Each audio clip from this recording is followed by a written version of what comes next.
Hello everyone. এখন আমি higher math second পেপারের ৭ম অধ্যায় থেকে রাজশাহী বোর্ড ২০২৩ সালে পরীক্ষায় আসা ৪ নম্বর সৃজনশীল প্রশ্নটি সমাধান করব। এখানে ক নম্বর প্রশ্নে বলেছে প্রমাণ করো যে tan inverse 1/3 equal half into sign inverse 3/5। তো দেখো, এখানে আমরা বাম পক্ষ দিয়ে প্রমাণ করা শুরু করব। তাহলে আমি এখানে লিখেছি যে বাম পক্ষ ইকুয়াল tan ইনভার্স 1/3। তো এটাকে আমরা হাফ ইন্টু 2 tan ইনভার্স 1/3 লিখতে পারি। কেননা আমরা জানি যে 2 tan inverse x equal sin inverse 2x by 1 plus x square. তাহলে এখানে আমরা এই সূত্রটি যদি বসাই তাহলে হাফ যেমন আছে তেমন রেখে দিব। আর এখানে 2 tan ইনভার্স x এর সূত্র, তাহলে সূত্রটি কি ছিল যে sin ইনভার্স উপরে 2x অর্থাৎ 2 ইনটু 1/3 আর নিচে 1 প্লাস x স্কয়ার অর্থাৎ 1 প্লাস 1/3 এর হোল স্কয়ার। তো এখানে হাফ রেখে দিব। আর এখানে সাইন ইনভার্স উপরে থাকে 2/3 আর নিচে থাকে 1 প্লাস 1/9। তো এখন আমরা নিচে লসাগু করব। তাহলে হাফ ইন্টু এখানে সাইন ইনভার্স উপরে 2/3 আর নিচে যদি লসাগু করি এটা হবে 9 প্লাস 1/9। তাহলে এখানে হাফ ইন্টু সাইন ইনভার্স, এখানে যে ভাগ আছে আমরা গুণ দিয়ে উল্টে দিব। তার মানে এখানে 2/3 ইন্টু এখানে নিচে ছিল 9, তো 9 উপরে যাবে আর 9 প্লাস 1 10 নিচে আসবে। তো এখানে যদি কাটাকাটি করি তো 2 দিয়ে 10 কে কাটলে এখানে 5, 3 দিয়ে 9 কে কাটলে উপরে 3। তাহলে এখানে থাকে হাফ সাইন ইনভার্স 3/5। তো এটাই কিন্তু আমাদের ডান পক্ষ ছিল। খ নম্বর প্রশ্নে বলেছে f of x ইকুয়াল পাই হলে দেখাও যে এই রাশিটার মান 2p/q/r। তাহলে এখানে দেখো উদ্দীপকে দেওয়া আছে যে f of x equal sign inverse p plus sign inverse q plus sign inverse r। তাহলে এখানে দেওয়া আছে যে f of x ইকুয়াল পাই, তার মানে কি এই রাশিটার মান হচ্ছে পাই। তাহলে এখানে আমি লিখেছি যে দেওয়া আছে f of x ইকুয়াল পাই, অতএব এই রাশিটার মান পাই। তো এখন আমরা মনে করি এই যে সাইন ইনভার্স পি ইকুয়াল এ। এখন এখানের যে সাইন ইনভার্স কিউকে আমরা বি মনে করব এবং তারপরের রাশি অর্থাৎ সাইন ইনভার্স আর কে আমরা সি মনে করব। তাহলে এটা হচ্ছে এ, এটা বি, এটা সি। তাহলে এই রাশিটা কি দাঁড়ায়? তাহলে আমরা লিখতে পারি A plus B plus C equal pi. A plus B plus C equal pi. তো আমরা এখন বাম পক্ষ লিখেছি যে বাম পক্ষ equal P into 1 minus P square plus Q into 1 minus Q square root over plus R into root over 1 minus R square. তো এইখানে আমরা পি কিউ আর এর মান বসাবো। তাহলে আমরা এখান থেকে দেখো যে সাইন ইনভার্স পি ইকুয়াল যদি এ হয় তো এখান থেকে পি ইকুয়াল কি লেখা যায় যে সাইন এ। একইভাবে এখান থেকে কিউ ইকুয়াল লেখা যায় সাইন বি, এখান থেকে আর ইকুয়াল সাইন সি লেখা যায়। তো এখানে আমরা লিখব পি এর পরিবর্তে সাইন এ আর এখানে root over 1 minus P square অর্থাৎ 1 minus sine square A plus এখানে কি লিখব যে কিউ মানে সাইন বি। তাহলে এখানে লিখব যে sine B into root over 1 minus sine square B plus এখানে আর মানে হচ্ছে সাইন সি। তাহলে এখানে sine C into root over 1 minus sine square C. তো এখান থেকে দেখো যে এই যে 1 মাইনাস সাইন স্কোয়ার এ মানে তো কজ স্কোয়ার এ, তাহলে কজ স্কোয়ার এর রুট আছে, তার মানে এখানে শুধু হবে কজ এ। তাহলে এখানে আমরা লিখব যে sine A cos A plus এখানেও 1 মাইনাস সাইন স্কোয়ার বি মানে কজ স্কোয়ার বি আর তার উপর রুট আছে মানে শুধু কজ বি থাকবে। তার মানে এখানে হবে সাইন বি কজ বি। একইভাবে পরের রাশি হবে সাইন সি কজ সি। তো এখন আমরা বাইরে হাফ নিয়ে এই রাশিটাকে 2 দিয়ে গুণ করে দিব। তাহলে হাফ নিয়ে এখানে 2 দিয়ে গুণ করলে এখানে হবে 2 sine A cos A plus এখানে 2 sine B cos B plus এখানে 2 সাইন সি কজ সি। তাহলে এখন হচ্ছে এই যে 2 sin a cos a এর পরিবর্তে আমরা sin 2a লিখতে পারি।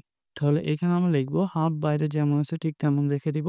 তো এখানে এর পরিবর্তে লিখব যে sin 2a sin 2a plus এখানে 2 sin b cos b এটার পরিবর্তে আমরা লিখতে পারি যে sin 2b আর এই শেষের রাশিটা এটাকে যেমন আছে ঠিক তেমন রেখে দেব। যে 2 sin c cos c। তো এখন দেখো, এখন যদি এই ২ টার কথা চিন্তা করি যে sin এই 2a কে a মনে করো আর 2b কে b মনে করো। তাহলে এই যে sin a plus sin b। তো sin a plus sin b সূত্রটা কি ছিল? sin a plus sin b সূত্র ছিল যে 2 sin a প্লাস b/2। তার মানে এখানে 2a প্লাস 2b/2। তাহলে 2, 2 কেটে গেলে এখানে থাকে sin a plus b into cos a minus b/2 অর্থাৎ 2a মাইনাস 2b/2। তাহলে 2, 2 কেটে গেলে এখানে থাকে শুধু a মাইনাস b। আর এইখানে যে 2 sin c cos c ছিল এটা যেমন আছে ঠিক তেমন লিখে দেব।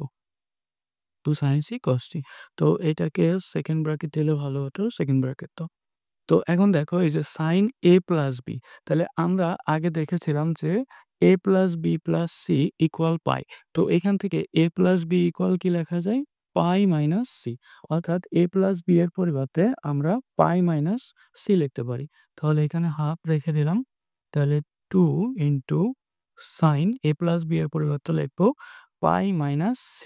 আর এখানে ছিল cos a মাইনাস b আর এখানে 2 sin c cos c। তো এখন দেখো এই যে sin পাই মাইনাস c এটা কোন ঘরে থাকবে? পাই মাইনাস c অর্থাৎ পাই মাইনাস c। অর্থাৎ এটা দ্বিতীয় চতুর্ভাগে অর্থাৎ sin এর ঘরেই থাকবে। তার মানে এটার পরিবর্তে আমরা লিখতে পারি শুধুমাত্র sin c, sin c লিখতে পারি। আর এইখানে cos a মাইনাস b ছিল যেমন আছে তেমন রেখে দেব। আর এইখানেও এই রাশিটাকে যেমন আছে ঠিক তেমন রেখে দেব। cos c। এখন দেখো যে এইখান থেকে এই রাশিটা থেকে 2 sin c কমন যায়। এখানেও 2 sin c আছে, এখানেও 2 sin c আছে। তো এখান থেকে আমরা যদি 2 sin c কমন নিই তাহলে 2 sin c কমন নিলাম। তাহলে এখানে থাকে cos a minus b, a minus b আর এখানে থাকে প্লাস শুধু cos c, cos c। তাহলে এখান থেকে 2, 2 কেটে যায়। তার মানে এখানে থাকে শুধু sin c আর এখানে cos a মাইনাস b কে যেমন আছে ঠিক তেমন রেখে দিলাম। আর এখানে c এর পরিবর্তে আমরা লিখতে পারি পাই মাইনাস a প্লাস b। তাহলে এখানে লিখব cos pi minus a plus b। তো এখন দেখো এই যে cos হচ্ছে এই যে পাই মাইনাস এটাও কিন্তু দ্বিতীয় চতুর্ভাগে থাকবে। আর দ্বিতীয় চতুর্ভাগে cos কিন্তু ঋণাত্মক। তার মানে এখানে হবে minus cos a plus b। তাহলে এখানে লিখব যে sin c আর এখানে cos a মাইনাস b আর এখানে হবে minus cos a plus b। তো এখানে প্লাসে মাইনাসে minus cos a plus b। তাহলে দেখো এখন কিন্তু এটা একটা সূত্রে যায় যে cos a minus b minus cos a plus b। এটা কিসের সূত্রে যায়? এটা হচ্ছে sin a sin b এর সূত্র। তো sin a sin b তাহলে এখানে আমরা লিখতে পারি যে sin c ইন্টু মানে 2 sin a sin b। তাহলে এই যে cos a minus b minus cos a plus b এটা হচ্ছে 2 sin a sin b সূত্র। তাহলে এটাকে যদি আমরা আরেকটু সাজায় লিখি এই 2 কে সামনে নিয়ে তাহলে 2 sin a sin b sin c। এখন এই যে sin a মানে আসলে কি ছিল? যে sin a মানে ছিল আবার p, sin b মানে q আর sin c মানে r। তাহলে এখানে আমরা লিখতে পারি যে 2p q r। তো এটাই কিন্তু আমাদের ডান পক্ষ ছিল। গ নম্বর প্রশ্নে বলেছে যে সমাধান করো a/r = 1 যখন x এর লিমিট হচ্ছে 0 to π পর্যন্ত। তাহলে এখানে দেখো উদ্দীপকে আমাদের a এর মান দেওয়া আছে যে a equal cos x minus cos 2x এবং r equal 1 minus cos x। তাহলে এখানে আমি লিখেছি যে দেওয়া আছে a এবং r, আর আমাদের প্রশ্নে দেওয়া ছিল যে a বাই r ইকুয়াল 1। তাহলে এখান থেকে আমরা এখন a আর r এর মান বসাবো। তাহলে এর মান হচ্ছে cos x minus cos 2x, আর r এর মান হচ্ছে 1 মাইনাস cos x ইকুয়াল 1। এখন যদি আমরা ক্রস গুণ করি তাহলে আমরা পাবো যে cos x minus cos 2x equal 1 minus cos x। তো এখন cos x কে বাইরে আনবো, cos 2x কে ডানে নিব। তাহলে cos x কে বাইরে নিলে এটা হবে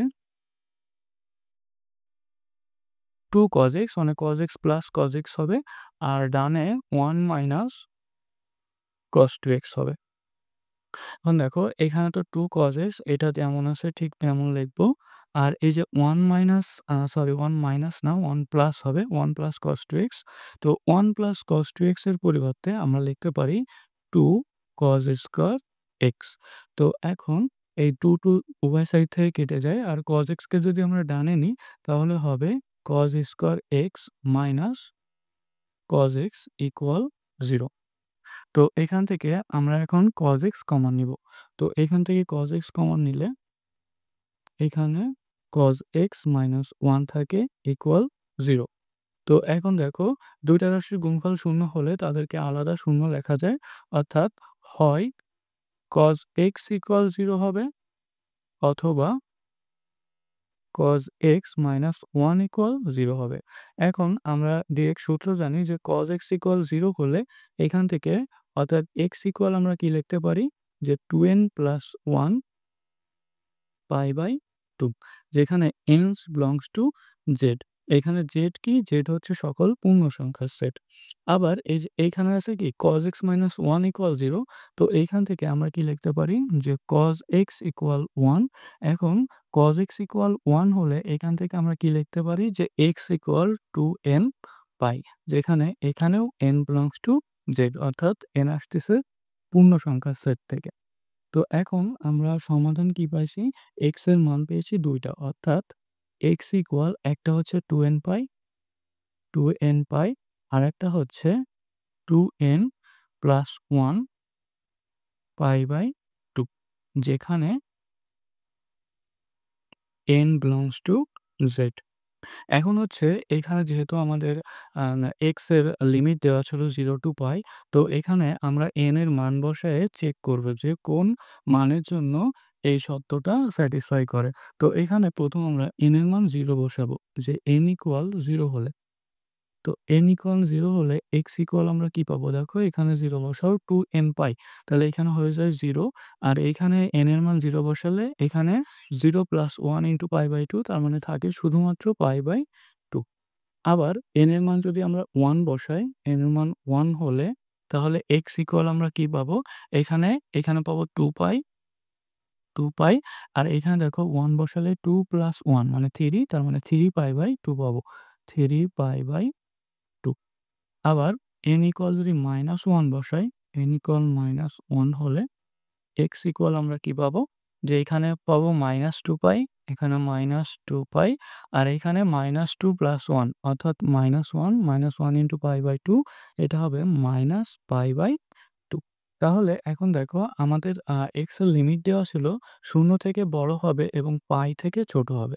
তাহলে এই সীমার মধ্যে এখানে কোন মানটা স্যাটিসফাই করছে? যে 0 তো হবে না, পাই বাই 2 হবে, কারণ এটা 0 থেকে পাই এর মধ্যে।